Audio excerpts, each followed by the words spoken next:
Hello दोस्तों, कैसे हो आप सभी। आपने पिछली क्लास में देखा होगा कि हमने अलजेब्रा ऑफ मैट्रिक्स पढ़ा था, है ना, जिसमें हमने एडिशन लॉ पढ़ा था, हमने सब्ट्रैक्शन लॉ पढ़ा था, हमने मल्टीप्लिकेशन लॉ पढ़ा था और हमने डिवीजन के बारे में पढ़ा था कि वो पॉसिबल ही नहीं हो सकता। मैंने आपको कुछ क्वेश्चंस दिए थे करने के लिए एक्सरसाइज 3.1 के। बेटा आज का वीडियो तो है ना बहुत ज़बरदस्त होने वाला है। आज के वीडियो में अगर आपने मिस कर दिया आज का वीडियो तो आप काफ़ी इंपॉर्टेंट पॉइंट को मिस करने वाले जो एनसीईआरटी की बुक में नहीं दिए हुए।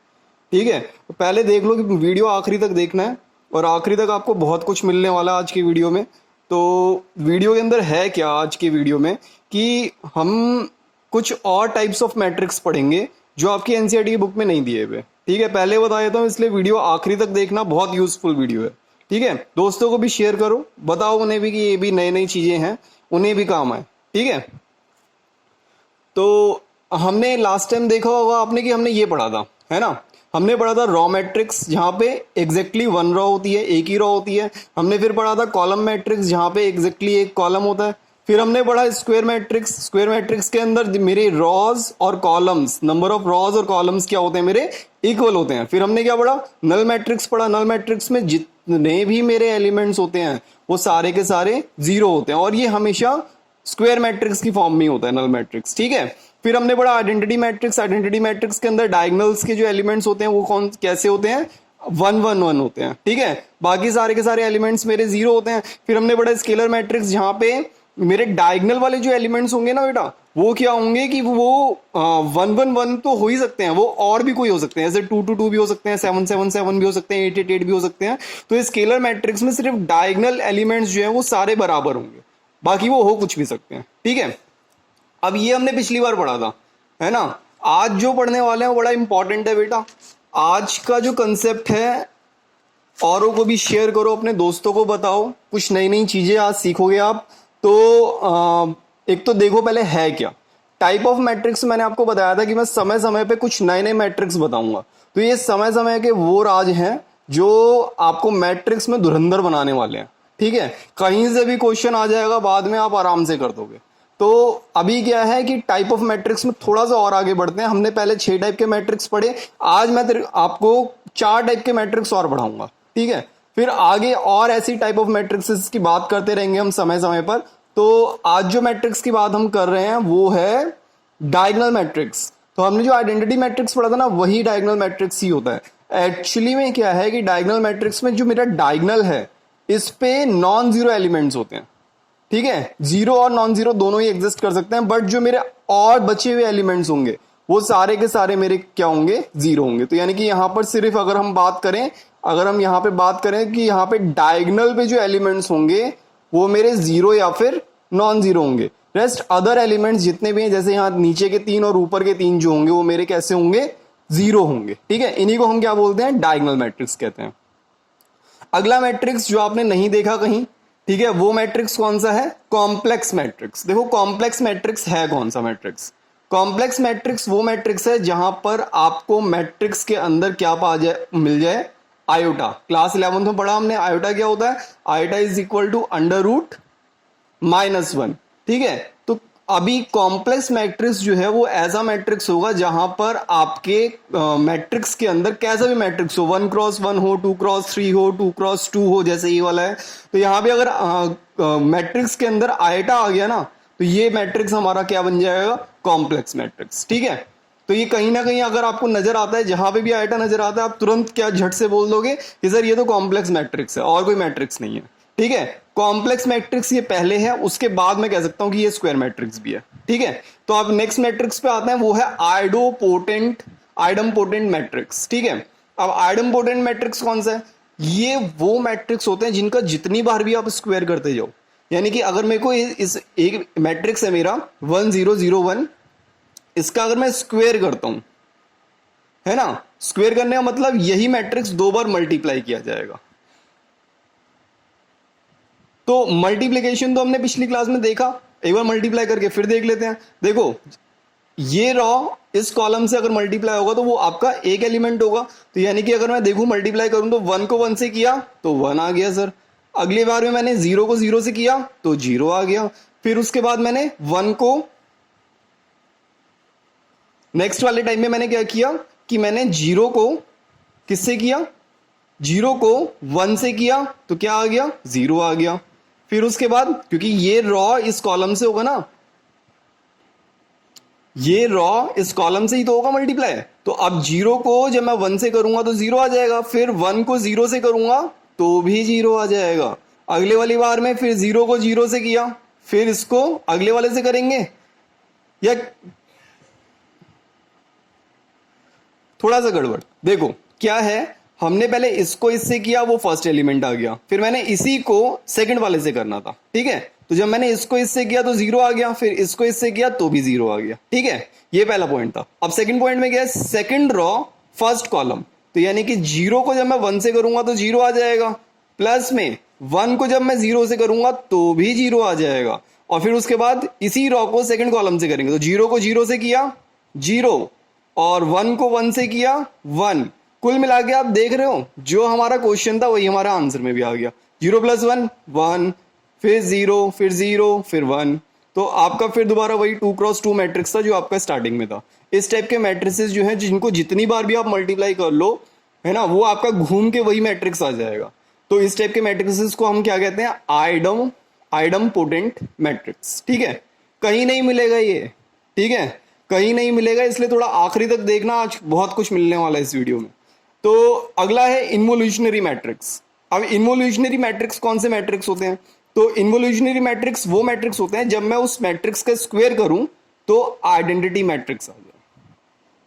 अब ये कैसे होगा, ये कैसे होगा ये आपको देखना है, क्योंकि मैं आपको ये एग्जाम्पल के तौर पे एक क्वेश्चन दे रहा हूं यहां पर, और इस क्वेश्चन को सॉल्व करो। इसको सॉल्व करने का मतलब क्या है, ये जो गिवन मैट्रिक्स है इसको स्क्वायर करो। अब स्क्वायर करने का भी मतलब क्या है कि यही जो मैट्रिक्स है इसे 2 बार लिखो, 4 3 3 -1 0 -1 -4 -4 -3, और फिर दोबारा से लिख लो इसे 4 3 3 -1 0 -1 -4 -4 -3।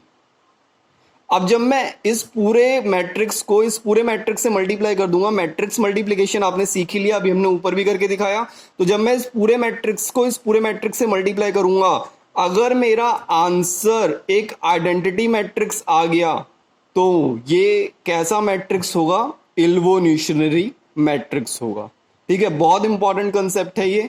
और इसके बाद हम अब देखो, यहां पे मैंने आज आपको सिर्फ 4 टाइप के मैट्रिक्स पढ़ाए हैं, ठीक है, अभी खत्म नहीं हुए टाइप ऑफ मैट्रिक्स, अभी और भी नए नए मैट्रिक्स आएंगे, तो ध्यान रखना, आगे वाले वीडियो भी काफी काम के होने वाले हैं, कुछ नई नई बातें होंगी जो आपको बुक्स में नहीं मिलेंगी, ठीक है। अभी देखते हैं, आगे बढ़ते हैं थोड़ा।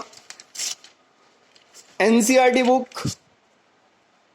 द फेमस बुक, और बहुत इंपॉर्टेंट क्वेश्चंस होते हैं, बहुत अच्छे अच्छे टाइप के क्वेश्चंस मिल जाएंगे आपको एनसीईआरटी बुक में से। तो एग्जाम एक्सरसाइज 3.2 के अंदर क्वेश्चन नंबर 2 का 4th पार्ट अगर हम देखें, अब बुक खोल लेना अपनी एनसीईआरटी की 3.2 एक्सरसाइज क्वेश्चन नंबर 2 का 4th पार्ट। देखो बेटा, इस क्वेश्चन के अंदर ट्रिग्नोमेट्रिक फॉर्म में 2 मैट्रिक्स दिए हुए हैं आपको, यही क्वेश्चन है, ठीक है, ये क्वेश्चन आपको मिलेगा, देखना बुक के अंदर। तो अभी यहां देखूं तो ये एक 2x2 मैट्रिक्स है, ये भी एक 2x2 मैट्रिक्स है, ठीक है। अब इन दोनों के बीच में एडिशन करना है, हमने अलजेब्रा में पढ़ लिया एडिशन कैसे करते हैं, कि ये एलिमेंट इस एलिमेंट से ऐड होगा, ये एलिमेंट इस एलिमेंट से ऐड होगा, ये इससे होगा, और ये वाला इससे होगा। यही सेम खेल हम यहाँ पे कर रहे हैं, तो देखो थोड़ा खेलते हैं, यहाँ पर खेल के देखें हम, तो देखते हैं खेल के। मैंने जब cos स्क्वायर x को ऐड किया sin स्क्वायर x से, तो cos square x plus sin square x आ गया, फिर इसको इससे क्या, खेल बिल्कुल आसान है, इंजॉय करो, और भी 10-12 क्वेश्चन दे रखे हैं इस एक्सरसाइज में, ऐसे इंजॉय करो, ठीक है। sin square x plus cos square x जानते ही हो 1 होता है, 10वीं क्लास में पहली बार पढ़ा था, है ना। तो आप देखो तो यहाँ पे cos square x plus sin square x 1 हो गया, sin square x plus cos square x 1 हो गया, sin square x plus cos square x 1 हो गया, cos square x plus sin square x 1 हो गया। ओवरऑल आंसर अपना क्या आ गया, 1 1 1 1। मजेदार एकदम। अब इस पे बेस्ड हमारे एनसीईआरटी की बुक के अंदर 4-5 क्वेश्चन दे रखे हैं, ठीक है। 3.2 एक्सरसाइज झट से निकाल लो इन क्वेश्चंस को अभी करके, वीडियो पॉज करो, पहले क्वेश्चंस कर लो, फिर आगे बढ़ना, ठीक है। अब सेकंड क्वेश्चन अब जो हम करने वाले हैं वो है 3.2 एक्सरसाइज का सेकंड पार्ट, थर्ड क्वेश्चन का सेकंड पार्ट।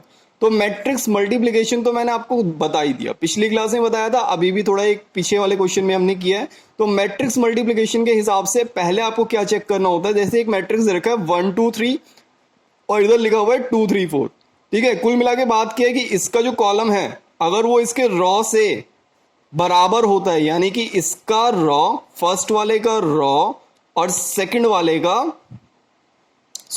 फर्स्ट वाले का कॉलम और सेकंड वाले का रॉ अगर आपस में बराबर हैं तो ही ये मैट्रिक्स मल्टीप्लाई हो सकते हैं। और एक और राज की बात कि ये जो मैट्रिक्स है इसका जो आंसर, इन दोनों को मल्टीप्लाई करके जो आंसर आएगा ना, वो आंसर आपका पहले से ही आपको पता होगा कैसा मैट्रिक्स बनेगा। वो कैसा मैट्रिक्स बनेगा, 3x3 का मैट्रिक्स बनेगा, यानी कि ये मैट्रिक्स का स्ट्रक्चर मुझे पहले से ही पता है। तो मुझे मैट्रिक्स मल्टीप्लिकेशन करते हुए ना दो बातें याद रखनी है, एक तो इसका फर्स्ट वाले का कॉलम और सेकंड वाले का रॉ बिल्कुल एक दूसरे के बराबर होना चाहिए, यानी कि अगर ये भी 1 है तो ये भी 1 है, ठीक है। और जो मेरा आंसर आएगा ना, आंसर होगा पहले वाले का रॉ और दूसरे वाले का कॉलम को एक साथ लिख दो। तो यानी कि पहले वाले का रॉ और दूसरे वाले के कॉलम को एक साथ लिख दिया तो क्या आ गया, 3x3। तो मुझे पहले से ही पता लग गया मैट्रिक्स का साइज कितना बड़ा होने वाला है, 1x1 2x2 3x3 कैसा होगा। तो यहां पता लग गया 3x3 है।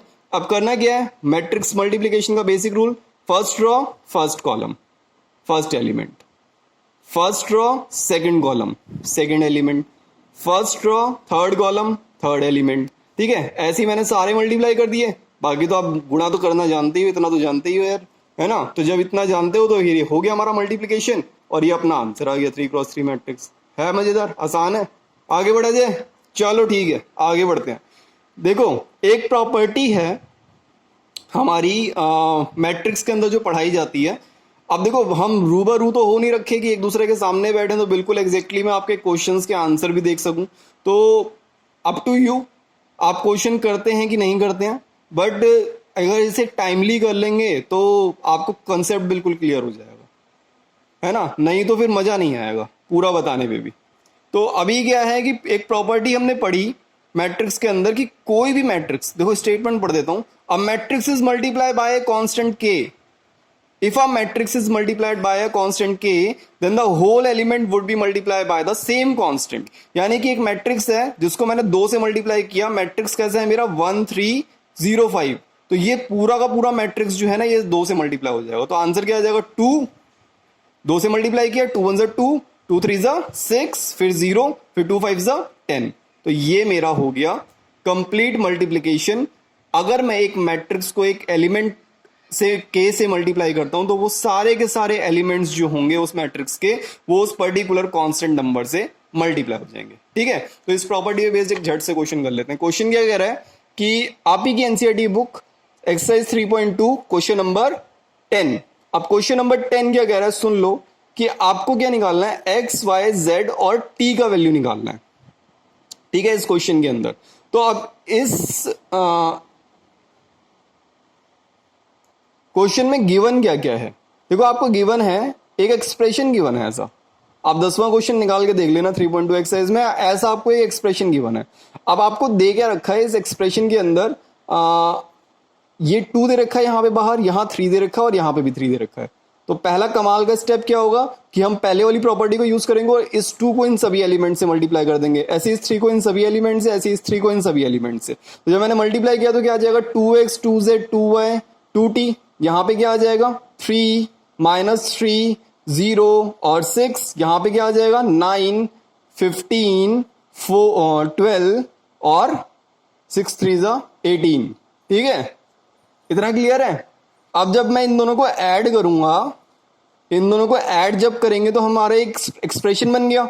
अब देखो इस एक्सप्रेशन को ना बस कंपेयर कराना है आपको। कंपेयर कैसे कराना है, 2x + 3 जो है इसका पहला एलिमेंट इसके पहले एलिमेंट के बराबर होगा। आसान। तो यहां से अब x का वैल्यू आ सकता है 2x = 6, तो x = 3। ऐसे ही दूसरा, इसका दूसरा एलिमेंट इसके दूसरे एलिमेंट के बराबर होगा। इसको कंपैरिजन कहते हैं मैथ्स की टर्म्स में, मैथमेटिकल लैंग्वेज में इसे हम क्या कहते हैं, कंपैरिजन कराना। जैसे आपका आपके साथी से कंपैरिजन करा देते हैं, तो सेम क्लास में होते तो कंपैरिजन भी मजेदार हो जाता है ना। 15 से में 3 ऐड कर दिया तो बन गया 18, तो 2z, तो z कितना आ जाएगा 9। सिमिलरली मैं ये जानता हूँ कि आप y और t का वैल्यू खुद से निकाल लेंगे, बहुत समझदार हैं आप। ठीक है, अभी इतना अगर आपको समझ में आ रहा है, मजा आ रहा है इतने में, तो अगले टॉपिक में अगली बार में हम और कुछ टाइप ऑफ मैट्रिक्सेस के साथ मिलने वाले हैं। तो तब तक के लिए आप एक्सरसाइज 3.2 और 3.1 बिल्कुल अपने आप से कर लो। ठीक है, इससे बढ़िया समय नहीं मिलेगा पढ़ने का।